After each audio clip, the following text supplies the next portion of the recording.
There is a genetic marker found in less than 0.6% of the global population that appears disproportionately in the family trees of sitting heads of state, royal dynasties, and the architects of the most powerful financial institutions on Earth.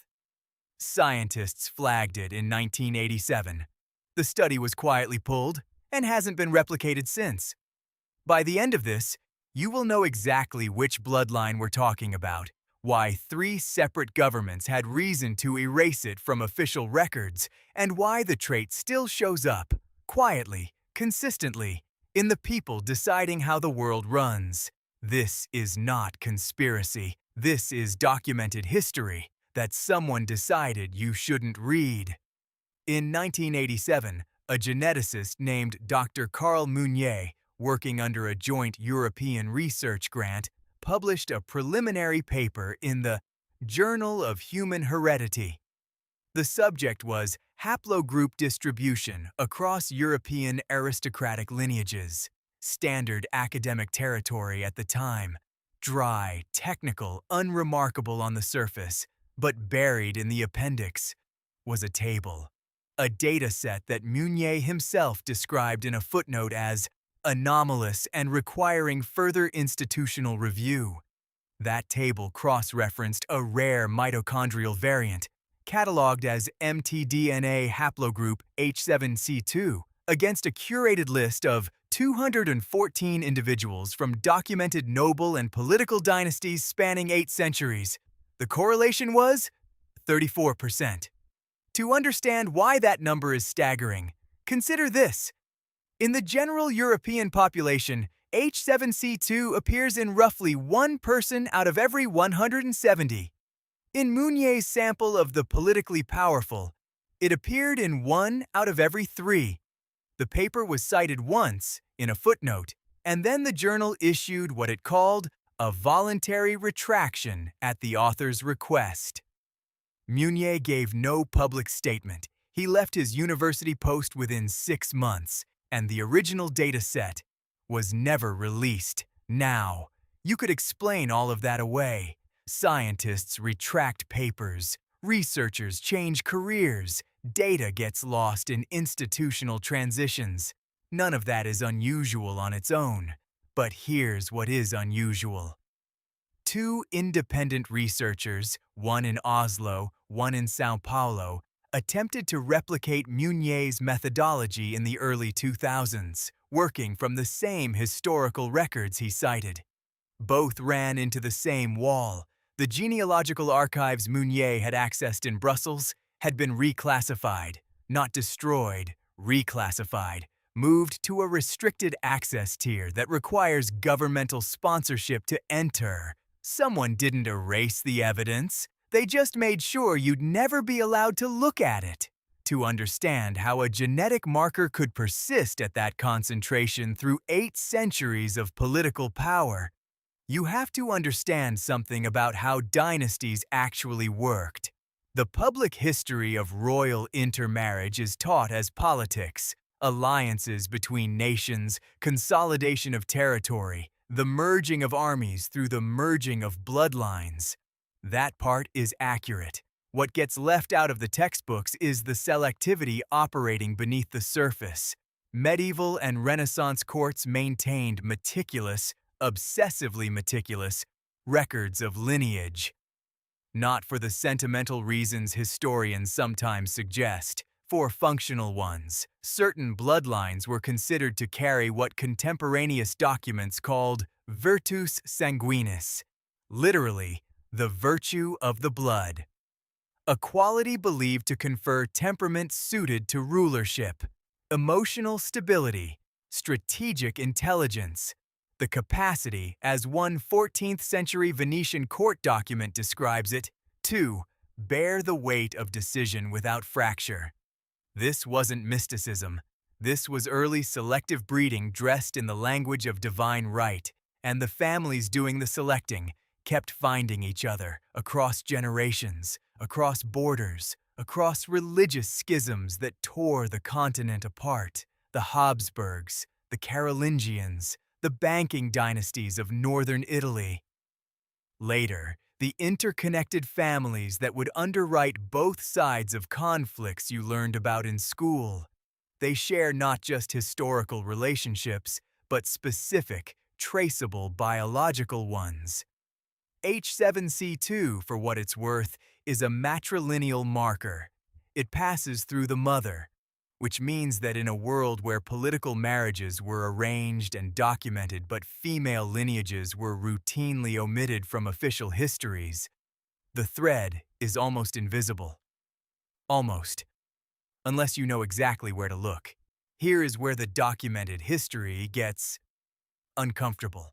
Between 1943 and 1947, three separate governments, the United States, Great Britain, and what remained of the Provisional French administration, each commissioned independent internal reviews of European aristocratic genealogy. The stated purpose in each case was post-war political restructuring, understanding which noble families still held legal claim to seized properties, standard bureaucratic housekeeping for a continent rebuilding itself from rubble.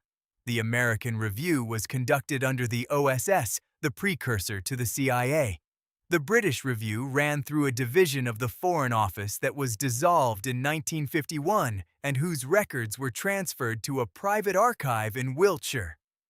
The French Review officially never happened, except that three separate historians working decades apart have each independently located references to it in the correspondence of French Interior Ministry officials from 1946. All three reviews reached conclusions that were sealed, not classified in the way that military intelligence gets classified, with a review period, a declassification schedule, a path to public access. Sealed, permanently, by executive order in the American case, by what British archivists call a Lord Chancellor's instrument in the British case. The mechanism doesn't matter. The effect is the same. You cannot read what they found, but here's what they didn't tell you. The genealogical researcher who helped compile the British Review, a man named Thomas Everley, working as a contracted historian, kept a personal journal. That journal passed through his family, was nearly auctioned in 2009, and was ultimately purchased by a private collector. Excerpts have circulated in academic circles. In one entry, dated March 1946, Everley writes, and I'm quoting directly, "The continuity of certain families across the formal collapse of their institutions is not accidental. It has been arranged. The arranging is older than any of the governments now asking us to document it." Arranged, his word, not inherited, not coincidental. Arranged. Now, we are about to get to the part that connects all of this to the present, to names you recognize, to faces you've seen on television this year. But before we get there, you need to understand something even stranger, because the genetic marker itself, H7C2, carries a biological characteristic that no one in any of these government reviews ever mentioned, something that geneticists only identified clearly in the last 15 years. And when you hear what it actually does, the selective breeding starts to make a different kind of sense entirely. Mitochondrial halogroup H7C2 is not, on its own, dramatic. It doesn't determine eye color or height or any of the traits that make genetics feel tangible to most people. What it correlates with, and correlation is the precise word here, not causation, is a specific configuration in the hypothalamic pituitary axis, the system that regulates your stress response. Individuals carrying H7C2 show, in aggregate, a measurably blunted cortisol spike under acute psychological stress. Under pressure, they stay calm, not emotionally detached, not psychopathic, calm, functional, analytically clear, at the exact moment most human nervous systems begin to degrade. A 2011 study out of Uppsala University identified this pattern across a sample of 80 H7C2 carriers. The researchers described it as a physiological predisposition toward executive composure under duress. They were talking about stress hormones, but read that phrase again in the context of everything you now know. Executive composure under duress. For a medieval court, selecting the next ruler of a continent. For a banking family, deciding who holds the note on a nation's debt during a war. For any structure where the person at the top must make decisions that determine the lives of thousands without flinching. That trait is not just useful. It is the most valuable heritable trait imaginable. And if you knew it existed, if you could identify it, trace it, select for it across generations, would you keep that knowledge inside the family? Or would you publish it in a journal and let the rest of the world catch up? In 2019, a genealogical database project called the Lineage Continuity Index, funded privately and operating out of Geneva, published a white paper cross-referencing publicly available DNA data from 23andMe and Ancestor DNA pools against documented descent from 12 identified European dynastic families.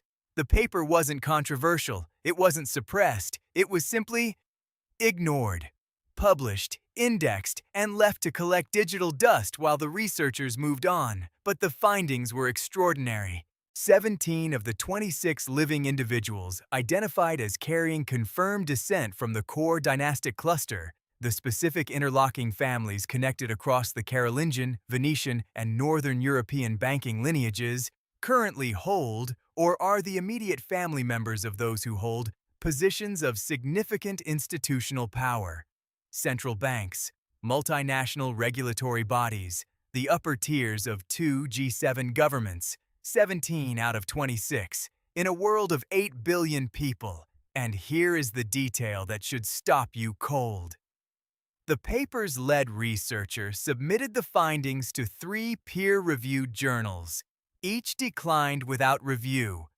She was later quoted in a small Swiss academic newsletter saying, and again, direct quote, "We weren't told the work was wrong. We were told it was not the right time."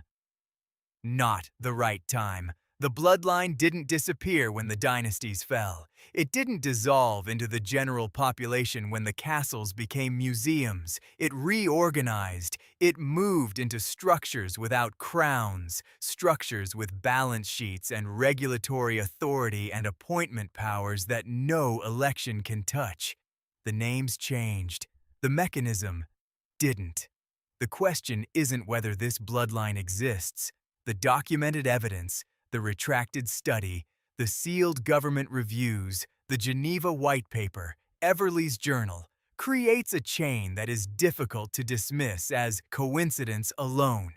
The question is why the concealment has been so consistent, so patient, so multi-generational in its own right, and the answer, when you sit with it, is almost mundane in its logic.